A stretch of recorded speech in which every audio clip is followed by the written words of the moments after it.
Colleagues, welcome back to the office and welcome to our presentation for today. This is Next Generation Excel Reporting Part Quattro, the fourth part and our final part concluding this class and this exploration of this topic of Next Generation Excel Reporting. And in our fourth topic today, we're going to continue our discussion and we're going to continue to look at some Next Generation Excel tools.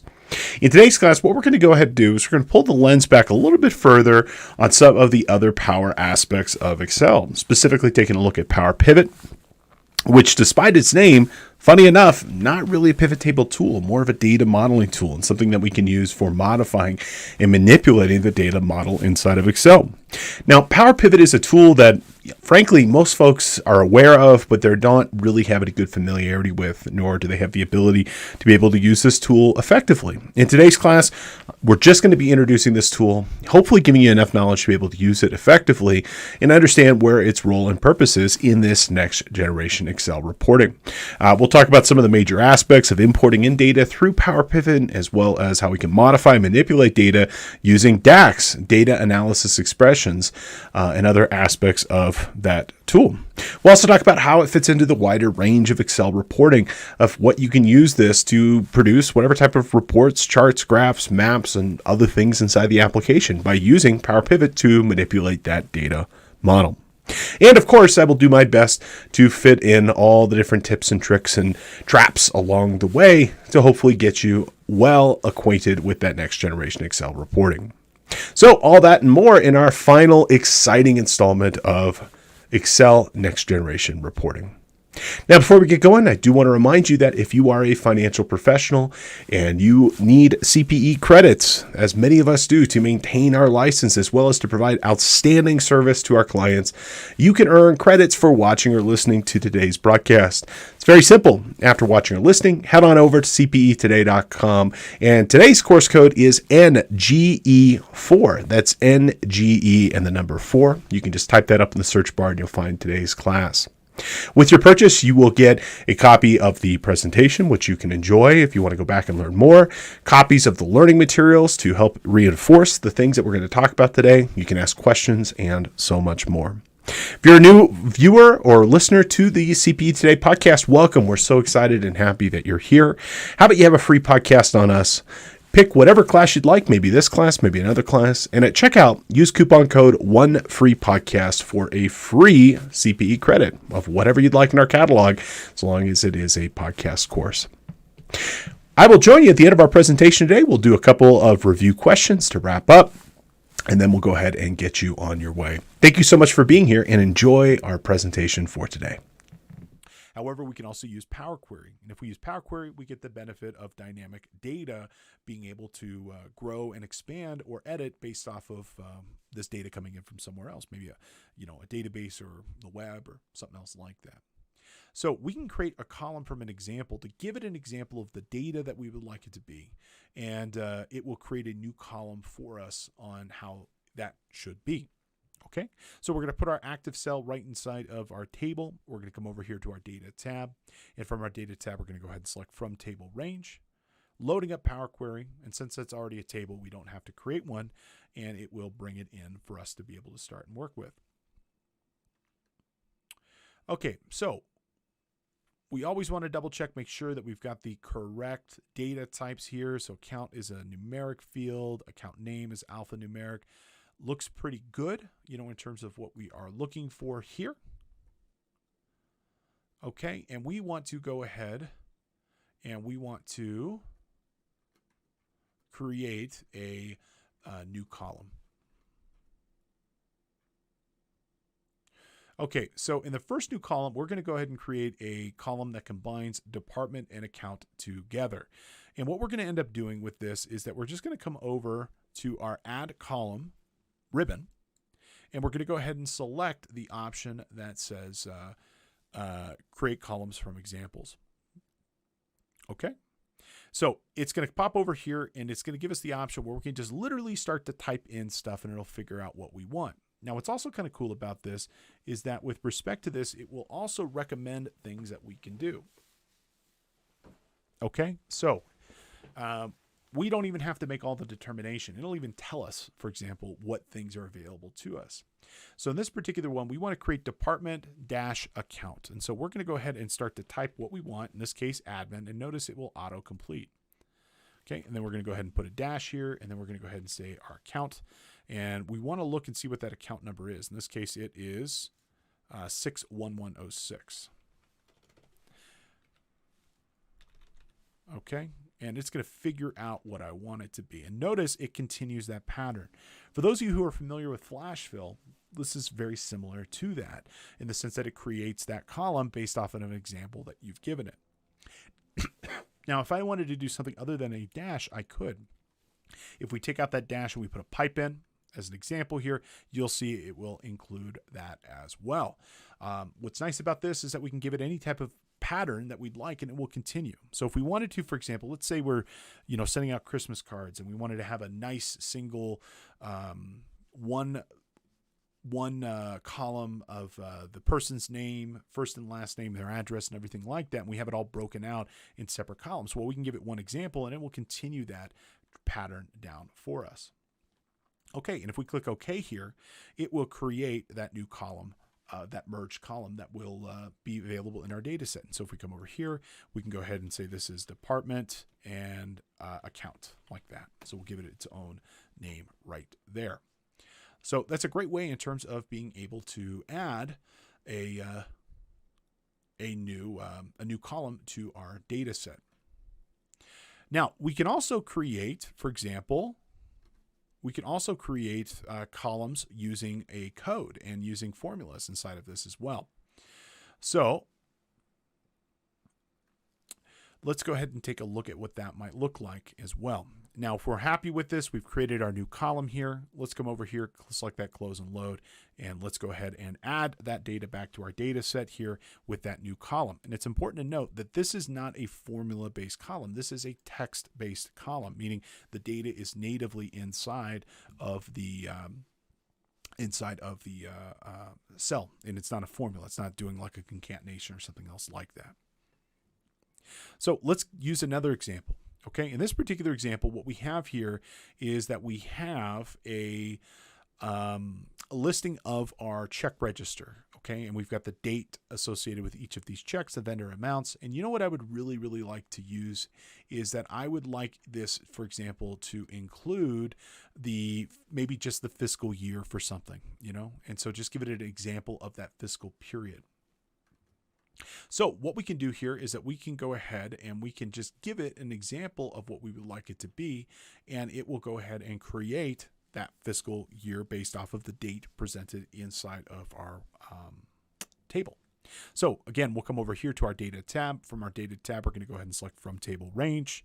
We're going to bring this data into Power Query, and we're going to create another example of a table column for us that doesn't exist in the data itself. Now, we're definitely going to want to come over here from the date tab and convert this to just being date rather than date time, so it drops that time zone. Okay. We're also going to go ahead and select that add new step just so that we're not being destructive to any other method. Now from here, we'll come over here to our add new column, and we can go ahead and we can invoke either a custom function. We can also write a custom column. We can also give it a custom calculation, which is what we're going to do. So we're going to go ahead and choose here this custom column, and it is going to now give us the ability to create that custom column. Okay. So let's say, for example, I wanted to create a column that would give us the last day of the month for this. So then I could eventually then use it to maybe summarize in a pivot table so that I don't end up with a pivot table with a whole bunch of dates, but rather just the last day of that specific period. So for January 1st, 2019 or January 11th, 2019, we would have a single column that would say January 31st, 2019.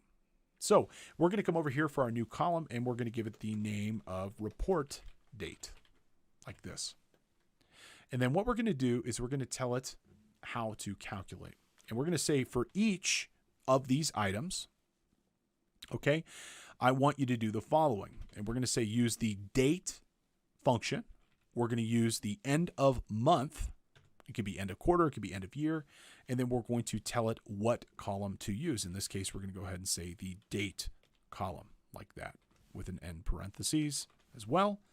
Okay, and that's what it would look like. And what this is literally saying is to iterate, okay, through the actual items in this table itself using the function called date. Okay, hold on. We actually have, I auto-completed it wrong. So let's just back that up a little bit. Using the date function, end of month, use the value presented in the date column. And if we click OK, it's going to create that custom column for us. And I think something's not happy with it. Let's see, date of month. Oh, you know what it is? Is that this actually has to be specific. It's title or it's case sensitive. So in this case, I have a capital D for date. I need to ensure that I'm using a capital D in my function as well. And you'll see doing that, we now have that correct function. Let me just go ahead and slide this over here so you can see this side by side with the actual date. Okay, so for January 10th, we still see January 31st. If we scroll down to the next month or March, you'll see that it's correctly pulling that data out. Now, the takeaway from this is that you can always write your own custom functions using Power Query. Now, this specific language that it's using to create the date functions is a language called M. And M is a very powerful language with respect to what you can do. You can use a whole bunch of logicals. You can use all different sorts of manipulation, including parameters and other stuff like that to manipulate your language to whatever you want it to be. However, there are some specific functional arguments in structure and syntax that you have to follow when you use the M language.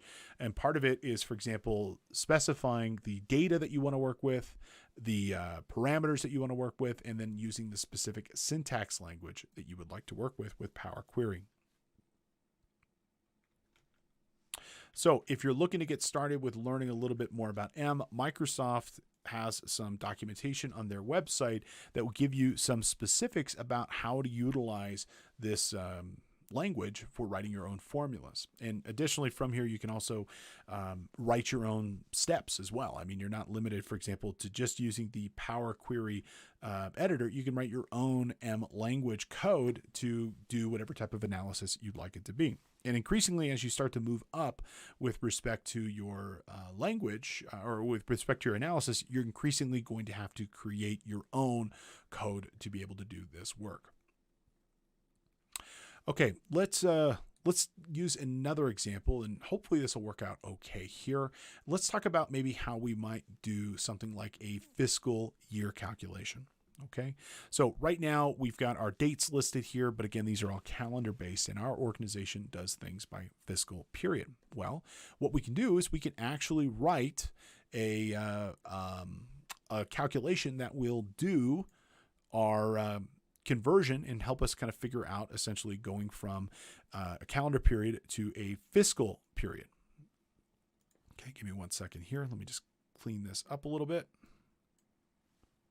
Okay, and let's go ahead and try this one more time. We'll come over here to our fiscal year and let's try this out. Okay.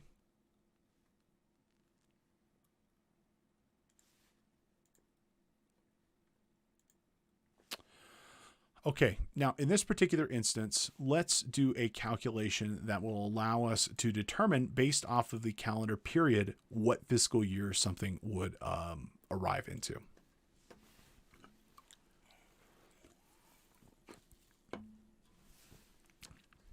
Okay, just like with before, we're going to go ahead and convert our date from being date time, rather specifically just into date. And then we're going to create another calculation that's going to look at the date. And if the month is greater than March, it will add 1 to the year. So 2019 will become 2020 from March forward. And if it's January, February, it will make that the prior fiscal period. Okay, so let's go ahead and try this out here. We are going to come over here to our add column. We're going to go ahead and select our custom column. And we're going to call this one F-year to do our fiscal year calculation.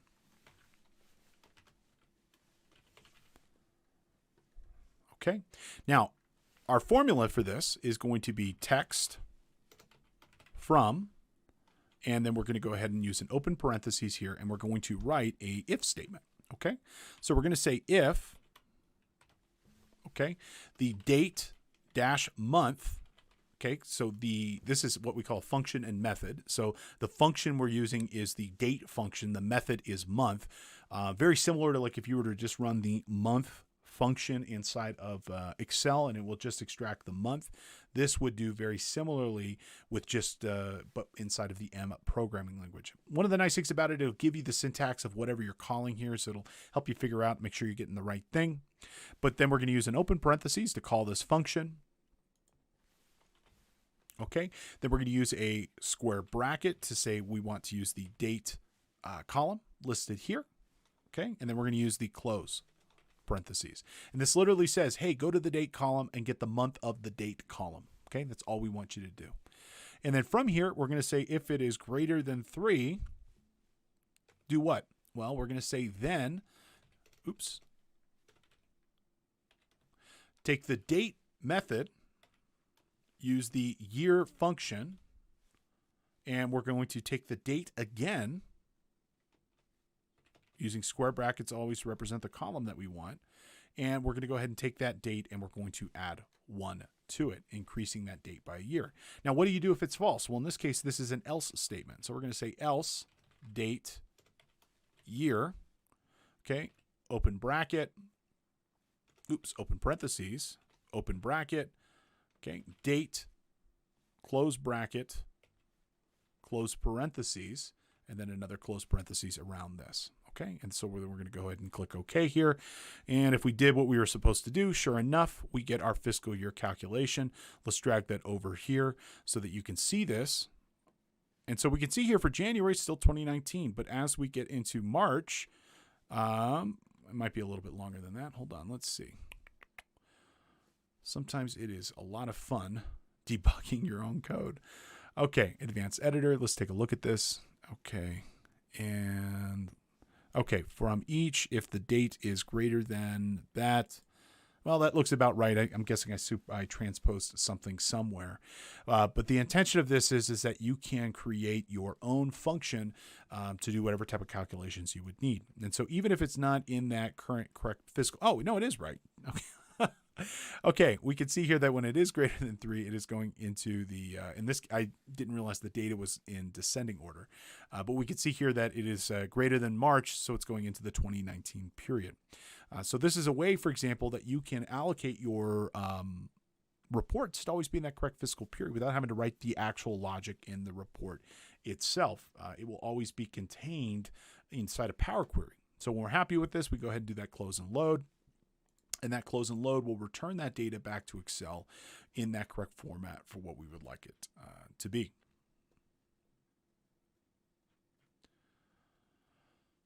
Okay, a couple more examples of what we want to use inside of Power Query.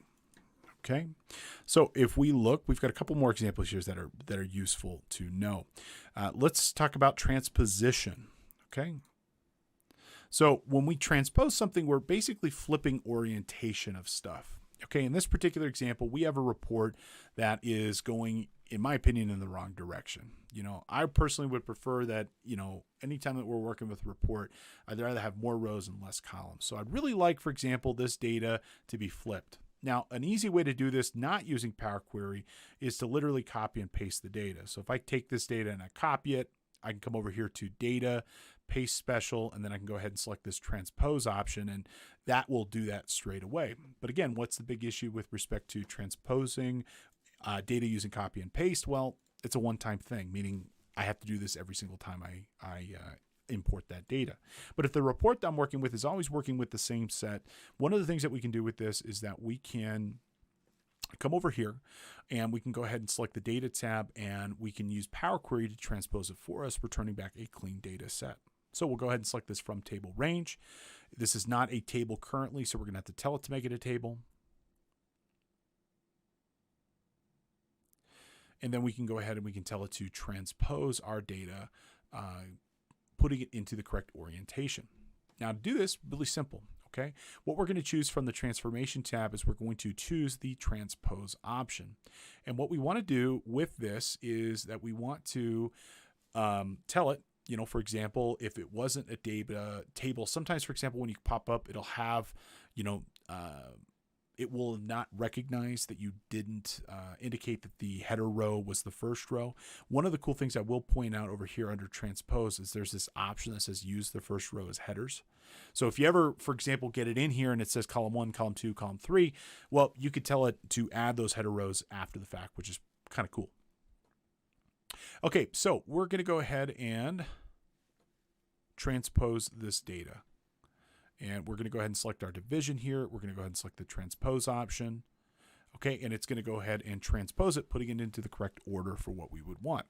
Now you'll notice, as I mentioned a minute ago, when I did this, I now am losing, because I transposed, I flipped the orientation, I'm now losing my header row.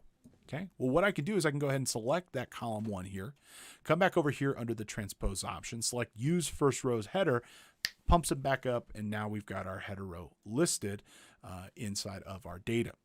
Now, the last thing I probably want to do here, just to not confuse folks, is I probably want to remove my total row, because again, I don't ever want to do double calculations on this. So we'll come back over here to our home tab.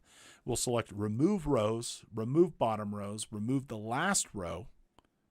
Okay, give it a second. Tell it to remove 1. And there we go. We now have a clean option of bringing our data into Excel in the correct order and in the correct visual appearance. There we go. Give it a second to pop up here. There you go. And so now we've essentially transposed this data, making it available for our use. Okay. Please, if anybody has any questions on this or how you could use this tool, always feel free to leave a comment, as well as shoot me a chat message. I'd be more than happy to discuss how you would use it. Alrighty. Now, a question that will often pop up here, especially when you're deleting and removing things, hey, can I use normal Excel functionality inside of my Power Query query? You know, like let's say, for example, you wanted to use normal Excel functionality to delete the row or to add a column or create a function. And the answer is unfortunately not. Power Query uses its own language, that M programming language. You can always see what the programming language looks like by coming over here to the Home tab and then selecting Advanced Editor. And you'll see that it's not anything like what you would expect for Excel. In fact, if we look at this last row here, remove bottom rows, it actually is using the function table, the method remove last end. It's specifically looking for those items. You know, in this case, it's using the view of change type and removing that last row, which then ultimately removes that last bottom row.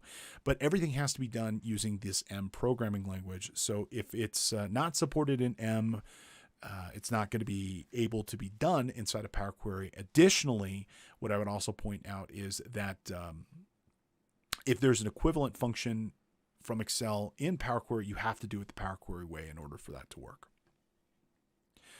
Okay, so we've got 1 or 2 more examples with Power Query left. I tend to focus more on this than probably just about any other aspect of this class and course, just because it is so powerful once you understand where and how you can use this incredible tool. Okay. Now for this next one, I'm going to actually create a new blank Excel workbook just because I want you to see this cleanly. And this is a really cool example of what you can do. Okay. Sometimes, for example, you will have a folder of data, okay, June, July, and August financial data. And you want to create a spreadsheet that essentially combines all of these plus future data that might come into this.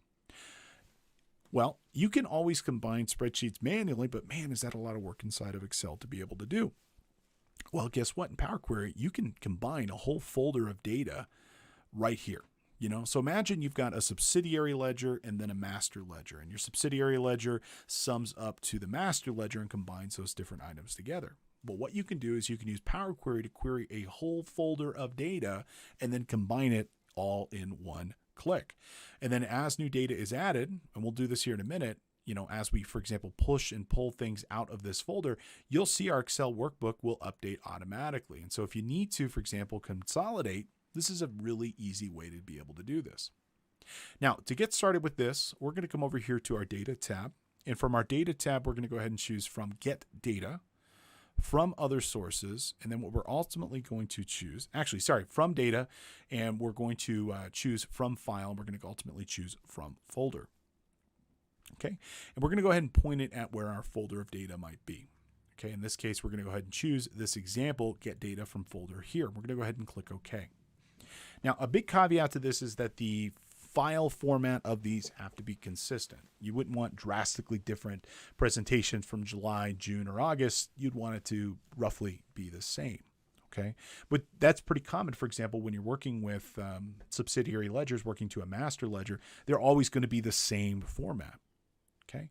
Now, once we've got this listed here, what we're going to choose is combine, and we're going to choose combine and load to. Now, if we needed to do modifications of this, we could also do combine and transform. So if it's not in the right format, we can go ahead and adjust it as needed. Okay. So we're going to go ahead and choose this combine and load to. And this is going to give us the option now to determine where this data goes and how it should function.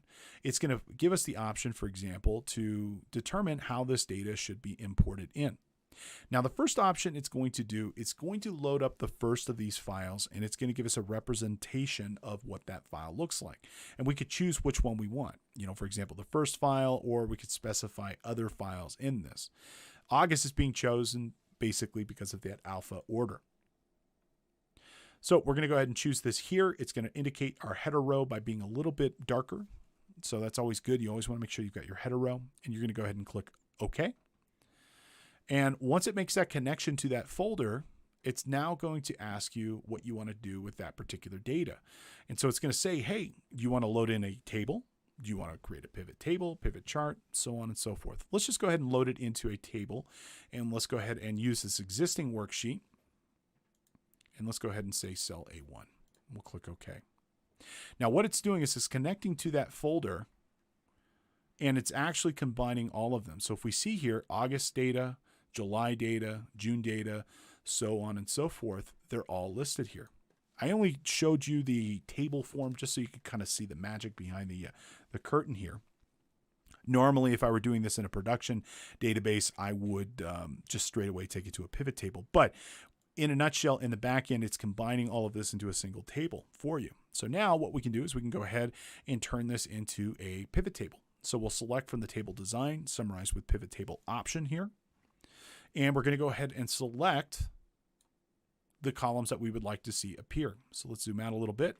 And from our options here, let's go ahead and select amount, pull that down here to values. Let's pull our period ended over here to columns. Let's pull our account down here to rows. There you go. Let's go ahead and put this into the accounting format. There you go, a consolidated financial statement in almost no work. Now, to drill this point home, let's take a look back at our folder here. And let's, for example, pull our August, let's pull our June out of this folder. So I'm going to take this June data and I'm going to move it up one folder to the folder above it. Okay, in terms of the hierarchy, it's just going one level up. Okay, so it's now out of the scope of that folder. If we come back over here to our data tab and select refresh all, okay, give it a second here. Notice June goes away, okay, because it is connected to the folder, not to the specific files. If we were to pull in June back into this get data from folder, okay, and then we come over here and we go ahead and select this refresh all. Okay, sometimes you have to hit it more than once because it has to refresh one object, then the next object in order to be there. But notice now June is now included. Let's do that one more time. Let's go ahead and remove August and July. Okay, so we take our August and July data. We're going to go ahead and move them out of the folder. We're moving them into a separate folder. So it's just June. We're going to refresh this. And in doing so, you'll see that those months go away.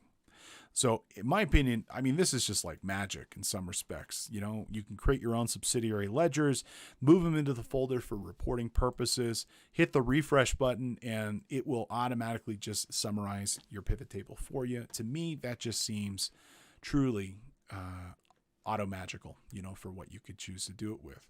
And I've done a number of really incredible consolidations with respect to this specific tool by just using pivot tables and using consistent, clean subsidiary ledgers, and then using the import folder functionality to combine them all together. Okay, that brings us to the end of our discussion for Power Query. And we're going to go ahead and move on to Power Pivot next. But again, if anybody has any questions or comments, please feel free to do so. I'm more than happy to address your specific needs and interests. I just need to know what you're looking for.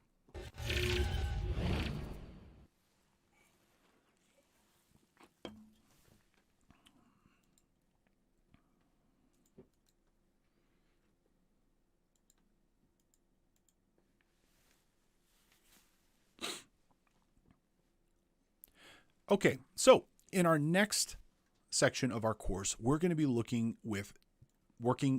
at Power Pivot. Now, Power Pivot has been a function that has come around. It's been around for Excel for a long time. It was originally introduced in Excel 2010, and since then, the functionality has improved dramatically.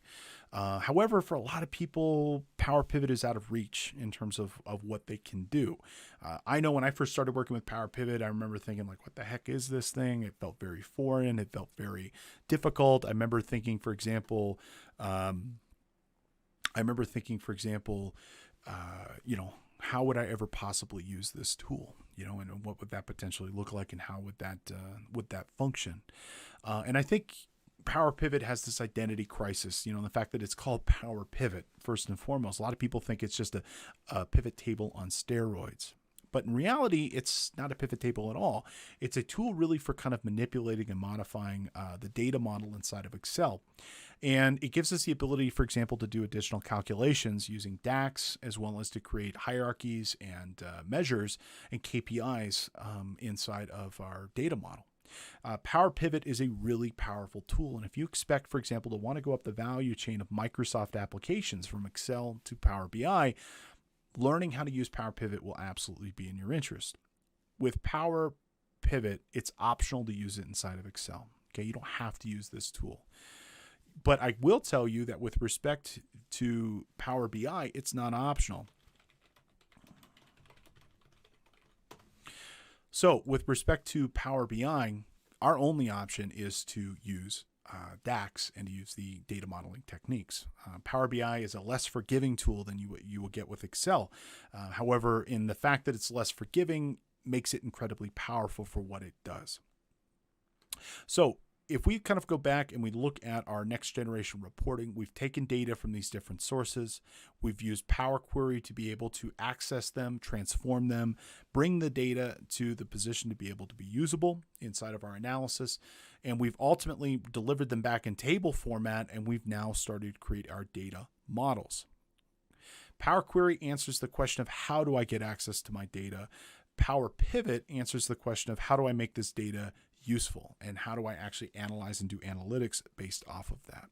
Okay, so Power Pivot, the language of which is going to be called DAX. And I know there's a lot going on here. I mean, I just introduced M, the programming language for you for Power Query. Well, guess what? We've got a whole nother language for Power Pivot as well, these data analysis expressions. So with Power Pivot, we're going to bring the data in and manipulate and modify it. And then ultimately, we're going to be using DAX to be able to create additional calculations for it. Now, where Power Pivot really kind of shines is the fact that we can use it to create, as I like to think of them, as industrial strength pivot tables without a lot of major calculation delays. You would never use Power Pivot, for example, for 100 rows of data or 1,000 rows of data or even 10,000 rows of data. But if you're a larger organization and you've got a ton of data that you need to be able to modify and that you need to be able to work with, I'm talking millions of rows, Power Pivot is definitely going to be the tool that you have to use. Okay, so it is a very scalable tool that allows us to get around a lot of the existing limitations that we would expect with Microsoft Excel. If we're importing our data in using Power Query and then ultimately using Power Pivot, we don't have the same limitations that we would get with Excel with 1 million rows and 16,000 columns. In fact, we can have as much data as our computer can process. And I regularly will use Power Pivot to manipulate data models with excess of 15, 20 million rows of data, and it does it like that. It's really, really useful for that. So if we think of existing functions inside of Excel, let's take VLOOKUP, something that we've used for a long time for finding data inside of Excel. VLOOKUP is incredibly slow. It's really, really, really, really slow. Can you imagine running a VLOOKUP on 16 million rows? I mean, maybe if you're paid by the hour, but for most of us, it would be unacceptably slow. And that's why we have to use Power Pivot and DAX, is because it's designed for scale and it's designed for speed. Now, Power Pivot also allows us to summarize data coming from multiple sources. We're going to go back and take a look at that example I showed you earlier with pulling in data from AdventureWorks, and we're going to use Power Pivot to be able to combine the data really fastly and succinctly and to be able to create that pivot table cleanly. So Power Pivot has a ton of tools for linking data from lots of different sources, including Power Query and other places. And it's just the way that we want to do it. So the advanced capabilities, the ability to do advanced calculations, the ability to work with multiple data sets concurrently really kind of make Power Pivot the tool of choice for large-scale manipulation. And it's a tool that you're going to selectively use. If you're working with small data, you don't need this. You're working with hundreds of thousands, millions of rows of data. This is going to be what you need to use. So let's go ahead and switch over to Power Pivot and take a look at the functionality, and let's look at importing in our first data set.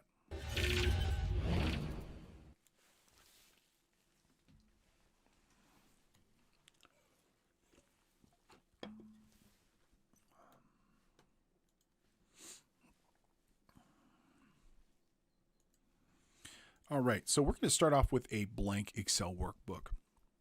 And we are going to access Power Pivot by coming over here to the Data tab. And then from the Data tab, from the Data Tools section, we're going to go ahead and click the little green button right there, and that will bring up our Power Pivot window. I will point out that Power Pivot, like many other aspects of Excel, exists in other places of the application as well. So for example, you might see some of the buttons sometimes over here in the developer toolbar, and you might even also see some of the buttons over here in the dedicated Power Pivot toolbar. If you are not seeing Power Pivot, one of the quick things I will point out is that you might not have it enabled in your specific version of Excel. And that can happen sometimes just depending on the user, depending on the version of Excel and the year that you are, the Excel version year that you're using. One of the quick things you might want to check out would be if you come on over here to the File menu, and from the File menu, drop down here into Excel Options. From Excel Options, you'll see Add-ins. Okay, and then from the add-ins, this is where we can turn off and on the major functions inside of Excel. And Power Pivot is what we call a COM add-in for Excel. So you'll see it's listed here as a COM add-in. So if we come down here to where it says Manage Excel Add-ins, and instead of using Excel add-ins, we choose COM add-ins, this again be where we would turn off and on the functionality inside of this. So for my use cases, I almost always have the Inquire toolbar turned on. You will only see that if you have the enterprise version of Excel, the enterprise version of 365, or the Pro Plus.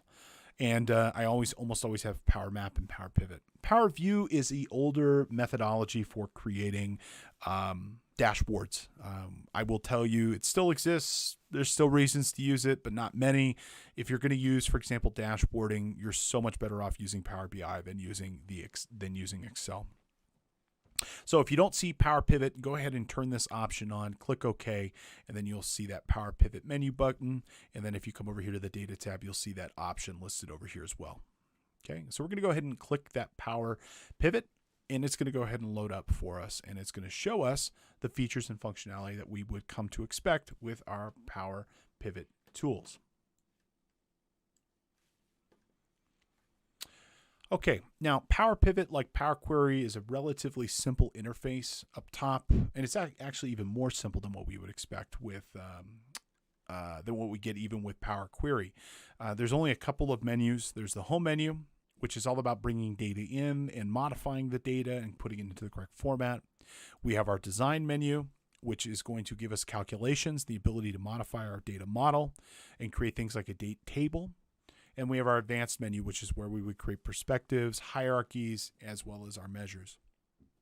Now we're going to go back to that example of using AdventureWorks, and we're going to take a look at bringing in some of the data from there.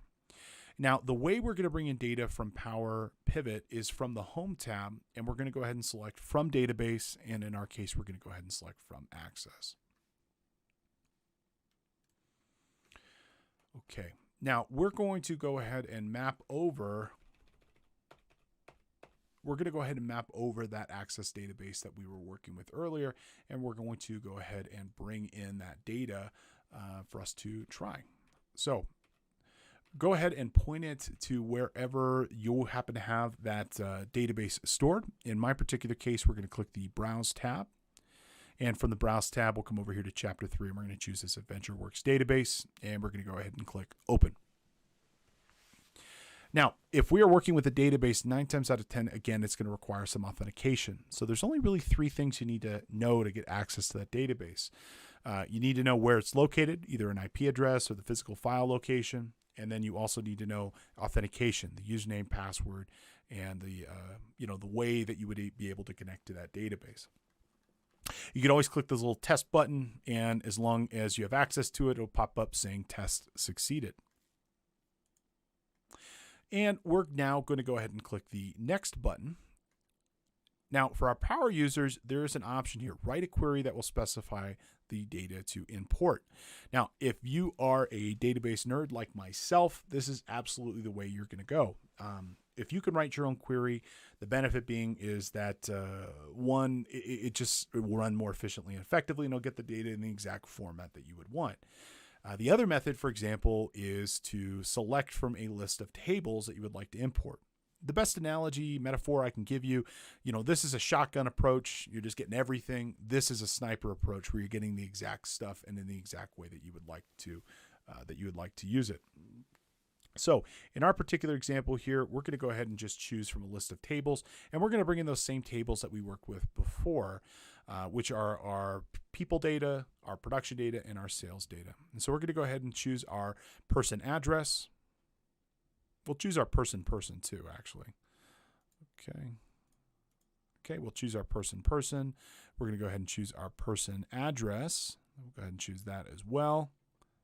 I don't know why it's not giving me a little checkbox there.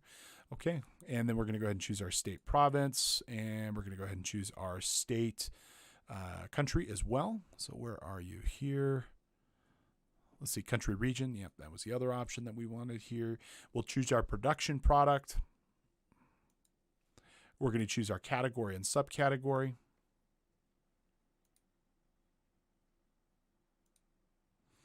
Okay, and then we're going to go ahead and choose our customer, order, detail, and order header.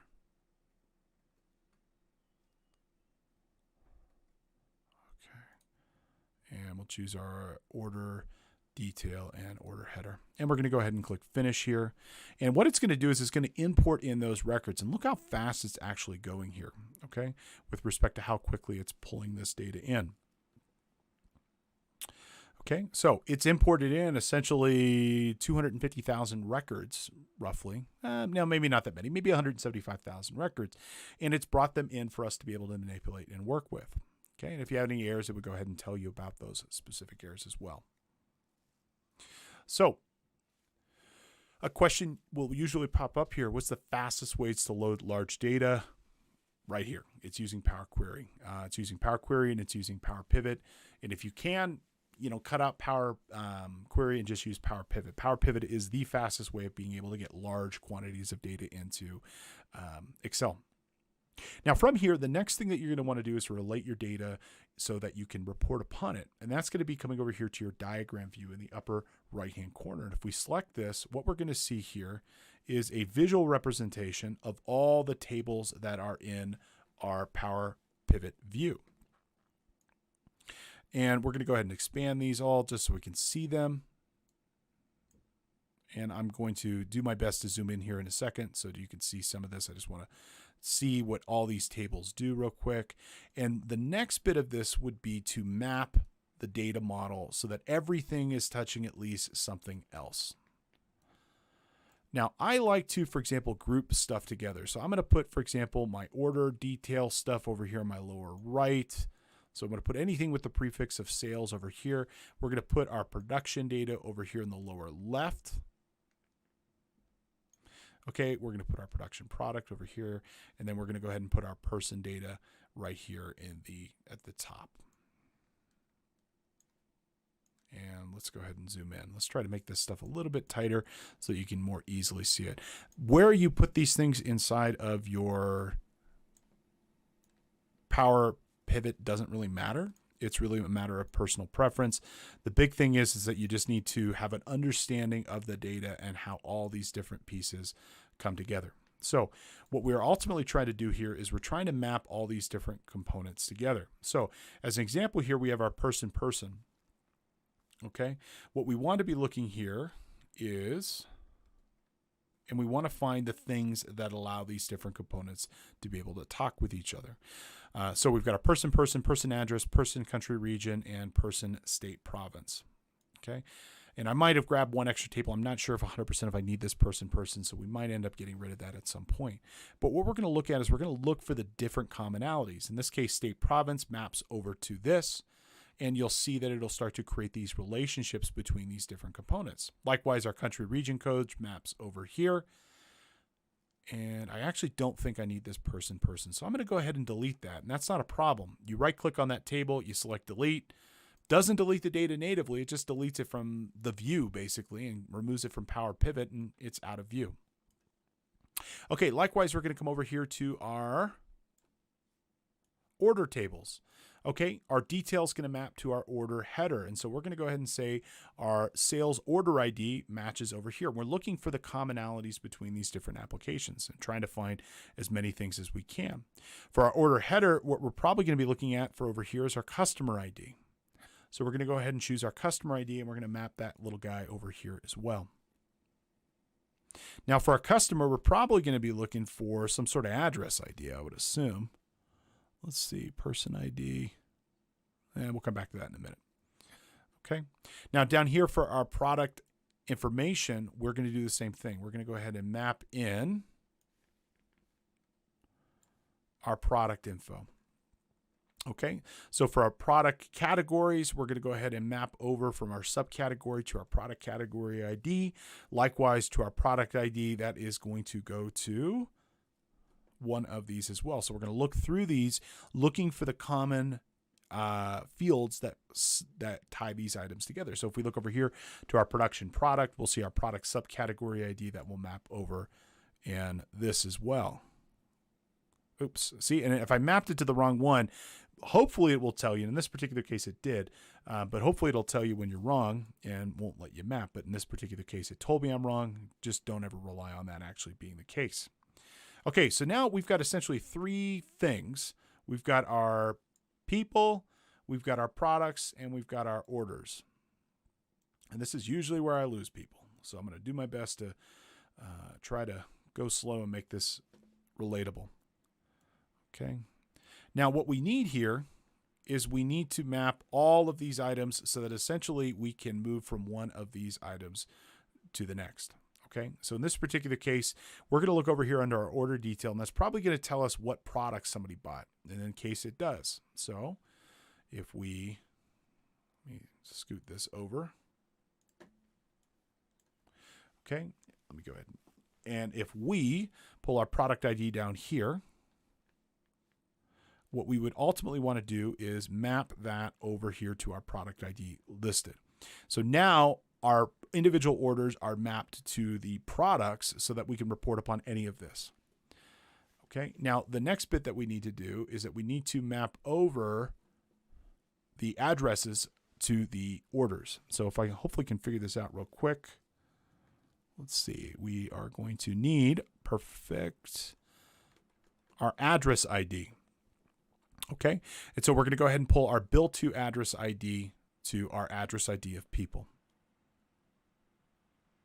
Now, what we have ultimately created here is that we have created the ability to be able to do kind of any reporting from any aspect of this data from any other aspect of this data.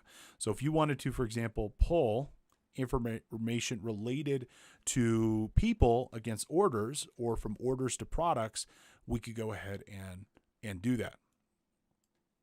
Okay, so let me see if I can summarize this a little bit easier. Let's go ahead and do this direction. There we go. And again, I'm only doing this so people can understand how these fit together. Okay. So ultimately, everything has to touch everything else. The metaphor I like to use in this is that I don't know if any of you have ever been to like Minneapolis or St. Paul. They've got these wonderful sky bridges that connect every part of downtown to every other part of downtown. So that in the winter months, you don't have to walk outside and you can stay nice and warm. I want you to think of the different sky bridges of your data here, so that if you were over here under your address, you could walk all the way over to your categories.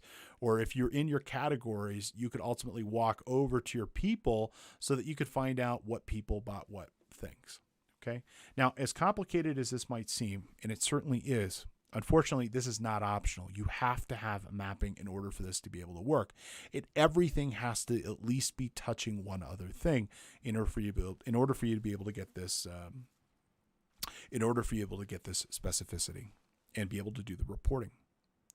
Now, to finish this up, we're going to come over here and we're going to select from the Home tab, Pivot Table, which will return the data back to Excel. Let's go ahead and return it back to cell A1. Well, I guess it's going to go over there. All right, let's zoom out a little bit here. And now we can utilize any aspect of our data coming from Power Pivot inside of our pivot table field. So as an example here, let's maybe choose our sales order detail and let's pull our line total and pull that down here to values. Okay. So that's going to give us that specific value. Let's go ahead and make this whole thing in the accounting format, make it a little bit cleaner and easier. And delete some extra rows here. Okay. All right, so that pulls that way. So let's come over here and in our subcategory, let's go ahead and pull our subcategory name down here to rows. Okay, boom. We start to see that being built out over here. Okay, so let's pull our product category and let's pull our product category and put it above our sub-product category. Okay, now we start to get that level of detail. So accessories, individual products, and then the line item. And actually, let's change this from account. Let's go ahead and sew this. We could choose it to be a sum or something else if we wanted to. Okay, in the interest of time, I'm going to keep moving on. And let's just go ahead and say for our other metric, maybe we want to see it by country. So we'll pull our country name over here to our columns, and now we have a pivot table. And so this pivot table is coming from a database that's including several different tables of data and producing a very nice, clean report for our work. And so this gives us, in this case, this is a count of those orders for where they occurred. So we can see that in, for example, our bottles and cages are very popular in Germany, but maybe not so as popular in France. We can see, for example, our mountain bikes are selling really well in Canada, but they're not selling so well in Germany. So this gives us the ability to be able to report on costs, all of these items really quickly and easily. Okay, so let's go ahead and refresh this. At any point when this data updates and changes, what we can go ahead and do is we can click that refresh all. It will connect back out to that database, downloading the new totals and allowing us to update our pivot table report. So if you're looking to do really kind of advanced pivot tables across large quantities of data, this is definitely how you would do it. And once you design it once you kind of go through that headache of mapping in your data and creating your data model, this will continue to exist in perpetuity. And you can create as many additional pivot tables as you would like from that one data model. From many comes one. Colleagues, welcome back. I hope you enjoyed our presentation and discussion for today. Let's go ahead and wrap up with 3 quick review questions, and then we'll go ahead and get you on your way for the day. Alrighty, our first review question is, what is an issue when pasting into an Excel workbook using the paste special feature to transpose data? So if you're using that paste special, which is a fabulous tool in its own right, what are some of the drawbacks about using that specific tool? Okay. It applies to all data tables, whether it needs or not. Okay. Well, maybe. Okay. It automatically happens when data is pulled in. No, unfortunately not. So what is the possible issue here? Well, it has to be done every single time you pull data in. So it is going to work regardless if you're using data tables, and I use that paste special function quite often. But sadly, it won't happen every single time you pull the data in. It's going to be something you have to do discreetly every single time you want to use it. Okay? All right, our next review question. What best describes the main purpose of Power Pivot? Okay, so is it making extremely powerful pivot tables? No, it is not. Despite its name, it really doesn't have much to do with pivot tables at all. It has everything to do, though, with modifying the data model inside of Excel. So it doesn't make any stronger of a pivot table than really anything else. It just pulls the data in and calculates it for us, and then ultimately returns it back through the data model. So if it's not that, what is the correct answer here? Well, it's going to be B and C, manipulating and modifying the data model, as well as for doing more advanced calculations, including things like that would normally be used DAX, so data analysis expressions. We can also do hierarchies, we can do measures, and KPIs with that as well. But the correct answer here is going to be B and C. Our third review question. What are the 3 places you will find the Power Pivot buttons inside of Excel? Well, guess what? You can find it in all of these places. The Data tab under Data Tools.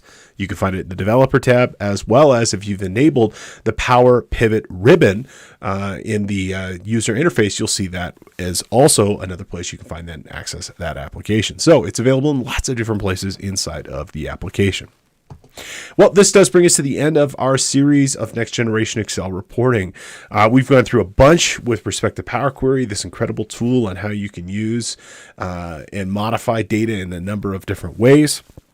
We've discussed Power Pivot and modifying of the data model and using DAX to manipulate the data language to produce new calculations and produce new formulas that would otherwise not be present inside of the underlying data itself.